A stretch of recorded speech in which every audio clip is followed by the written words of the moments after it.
Hi friends, അസ്സാം വലൈക്കും. ഇന്ന് നമുക്ക് ചോറിൻ്റെ കൂടെ കഴിക്കാൻ നല്ലൊരു കുഴമ്പ് കറി ഉണ്ടാക്കിയാലോ. അതും നമ്മൾ ചുരക്ക വെച്ചിട്ടാണ് ചെയ്തെടുക്കുന്നത്. നമുക്കിത് എങ്ങനെ ചെയ്യാമെന്നൊക്കെ നോക്കാം. അത്യാവശ്യം വലിപ്പമുള്ള ഒരു ചുരക്ക എടുത്തിട്ടുണ്ട്. അപ്പം അത് പകുതി കട്ട് ചെയ്തെടുത്ത് നോക്കിയപ്പോൾ തന്നെ മനസ്സിലായിട്ടുണ്ട് ഇത് നന്നായിട്ട് മൂത്ത് പോയിട്ടൊന്നുമില്ല. അധികം മൂക്കാത്ത ചുരക്കായതുകൊണ്ട് തന്നെ പെട്ടെന്ന് ഒരാവിക്കന്നെ ഇത് വെന്ത് കിട്ടും. തൊലിയൊക്കെ കളഞ്ഞെടുത്തിട്ടുണ്ട്. ചെറിയൊരു കഷ്ണം മാത്രം ബാക്കി വെച്ചിട്ടുണ്ട്. ബാക്കിയൊക്കെ ഞാനിതാ ചെറുതാക്കിയിട്ട് കട്ട് ചെയ്തിട്ട് മാറ്റി വെച്ചിട്ടുണ്ട്. ഇനി ഇത് വേവിച്ചെടുക്കാൻ വേണ്ടിയിട്ട് മൺചട്ടി എടുത്തിട്ടുണ്ട്. ഇതിലേക്ക് ആദ്യം കുറച്ച് ചെറിയുള്ളി ചതച്ചത് അരച്ചെടുക്കരുതിട്ടാ, ചതച്ചെടുക്കുക തന്നെ വേണം. അതുപോലെ ചെറിയുള്ളിക്ക് പകരം സവാള എടുക്കരുത്. ഏകദേശം ഒരു 1/4 കപ്പോളം ചെറിയുള്ളി എടുത്തിട്ടുണ്ട്. ഇനി നമുക്ക് വെളുത്തുള്ളി ഒരു 4-5 ചതച്ചത് ചേർത്ത് കൊടുക്കാം.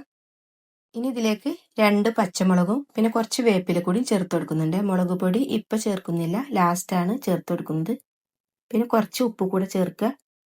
ഇനി കുറച്ച് വെളിച്ചെണ്ണ ഒരു ടേബിൾ സ്പൂണോളം ഒഴിച്ചു കൊടുത്താൽ മതി. എന്നിട്ട് കൈ വെച്ചിട്ട് നന്നായിട്ടൊന്ന് തിരുമ്മി കൊടുക്കുക.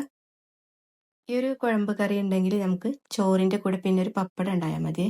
വേറെ ഒന്നും പിന്നെ ആവശ്യമില്ല. ഇനി നിങ്ങൾക്കത് സൈഡ് ഡിഷായിട്ടും കഴിക്കുക, അതല്ല ചോറിൽ കറി പോലെ അങ്ങനെ ആക്കിയിട്ട് അങ്ങനെയും കഴിക്കുക.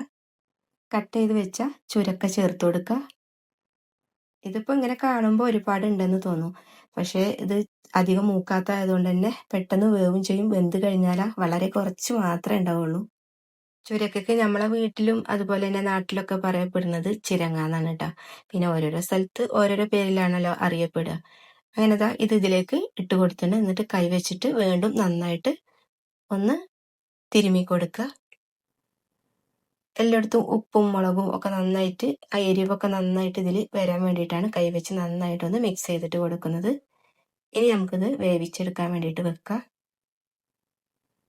ഇപ്പൊ വെള്ളം ഒന്നും ഒഴിച്ചു കൊടുക്കുന്നൊന്നുമില്ല കേട്ടോ. ഒന്ന് ജസ്റ്റ് ഒന്ന് അങ്ങനെ വഴറ്റി കൊടുക്കുക.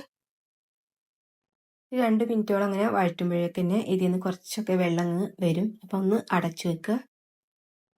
ഇനി നമുക്കിതൊന്ന് തുറന്ന് നോക്കാം. ഇപ്പൊ കണ്ടില്ലേ, ഈ ഒരു ആവിയിൽ കിടന്നിട്ട് തന്നെ ഇത് പകുതിയോളം വെന്ത് കഴിഞ്ഞിട്ടുണ്ട്.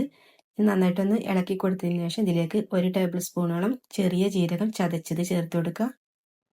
ജീരകം ചേർത്തപ്പോൾ നല്ലൊരു സ്മെല്ലൊക്കെ വരുന്നുണ്ട്. എന്നിട്ട് ഇത് നന്നായിട്ടൊന്ന് മിക്സ് ചെയ്തിട്ട് കൊടുക്കുക. ഇതിപ്പോൾ പകുതിയെ വെന്തിട്ടുള്ളൂ. ഇനി നമുക്ക് കുറച്ചുകൂടെ ഒന്ന് വെന്ത് കിട്ടണം. ഇനി ഇതിലേക്ക് നമ്മൾ വെള്ളമല്ല ചേർത്ത് കൊടുക്കുന്നത്, കഞ്ഞിവെള്ളമാണ്. അപ്പോൾ ഒരു 1/4 കപ്പോളം നല്ല ചൂടുള്ള കഞ്ഞിവെള്ളം ഒഴിച്ചു കൊടുക്കുക. കഞ്ഞിവെള്ളം ചേർത്തതിന് ശേഷം നല്ലോണം ഒന്ന് ഇളക്കി കൊടുക്കുക.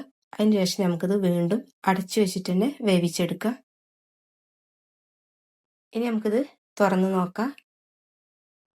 ഇപ്പൊ കണ്ടില്ലേ, ചുരക്കൊക്കെ നന്നായിട്ട് വെന്ത് വന്നിട്ടുണ്ട്. നല്ല കുഴമ്പ് പരുവത്തിൽ തന്നെ കിട്ടിയിട്ടുണ്ട്.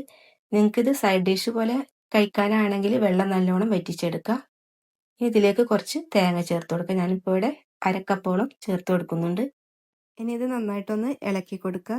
ഇതിൽ തേങ്ങ ചേർക്കണമെന്നില്ല. ഇനി നിങ്ങൾക്ക് വേറെ രീതിയിൽ തേങ്ങയിൽ ഉള്ളിയും ജീരകമൊക്കെ ചേർത്ത് ഒന്ന് ചമ്മന്തി പരുവത്തിലാക്കിയിട്ട് അങ്ങനെ ചേർക്കണമെങ്കിൽ അങ്ങനെയും ചേർക്കുക. ഇനി കുറച്ചുകൂടെ ഒന്ന് കുഴമ്പ് പോലെ ആവാൻ ഒരു 1/4 കപ്പ് കൂടെ കഞ്ഞിവെള്ളം ചേർത്ത് കൊടുത്തിട്ടുണ്ട്. ഇനി ഒന്നും കൂടെ നന്നായിട്ടൊന്ന് ഇളക്കി കൊടുക്കുക. എന്നിട്ട് ഈ ഒരു ടൈമിൽ നമ്മൾ ഉപ്പില്ലെങ്കിൽ ഉപ്പ് കൂടെ ചേർത്ത് കൊടുക്കുക. അപ്പം ഇതിൽ കുറച്ച് ഉപ്പിൻ്റെ കുറവുണ്ടായിരുന്നു, അതുകൂടെ ചേർത്ത് നന്നായിട്ടൊന്ന് മിക്സ് ചെയ്തിട്ട് കൊടുക്കുക. ഇനി നമുക്ക് ഫ്ലെയിം ഓഫ് ചെയ്യുക. ഇതിലേക്ക് വറവിടാൻ മാത്രമേ ഉള്ളൂ. ഇതിവിടെ റെഡി ആയിട്ടുണ്ട്. ചീനച്ചട്ടി വെച്ചിട്ടുണ്ട്. ചൂടായി വരുമ്പോൾ വെളിച്ചെണ്ണ ഒഴിച്ചു കൊടുക്കുക. ഇനി ഇതിലേക്ക് നമ്മൾ ആവശ്യത്തിനുള്ള കടുക് ഇട്ട് കൊടുക്കുക. കടുക് പൊട്ടി വന്നതിന് ശേഷം 2 ഉണക്കമുളക് ചേർത്ത് കൊടുക്കുന്നുണ്ട്. നിങ്ങൾ എരിവിനനുസരിച്ചിട്ട് കൂടുതൽ വേണമെങ്കിൽ അങ്ങനെ ചേർത്ത് കൊടുക്കുക. വേപ്പില ചേർത്തുണ്ട്. 1/2 ടേബിൾ സ്പൂൺ മുളക് പൊടി, 1 ടീസ്പൂൺ കുരുമുളക് പൊടി. പൊടികൾ ചേർക്കുമ്പോൾ നമ്മൾ ഫ്ലെയിം ഓഫ് ചെയ്തിട്ടാണ് ചേർത്ത് കൊടുത്തേക്കുന്നത്. ഇനി ഇതാ ഇതിലേക്ക് ഒഴിച്ചു കൊടുക്കുന്നുണ്ട്. ഒന്ന് മിക്സ് ചെയ്തിട്ട് കൊടുക്കുക. കുറച്ച് വേപ്പില കൂടിയും ചേർത്തിട്ട് കുറച്ച് നേരം ഒന്ന് അടച്ചു വെക്കുക. അങ്ങനെ ഇതാ ചുരക്ക കുഴമ്പ് കറി ഇവിടെ റെഡി. അപ്പോൾ നാടൻ ഐറ്റംസ് ഇഷ്ടപ്പെടുന്നവർക്ക് എന്തായാലും ഇത് ഇഷ്ടപ്പെടുമെന്ന് ട്രൈ ചെയ്ത് നോക്കുക. ഇൻഷാ അല്ലാഹ് ഇനി നെക്സ്റ്റ് വീഡിയോയിൽ കാണാം.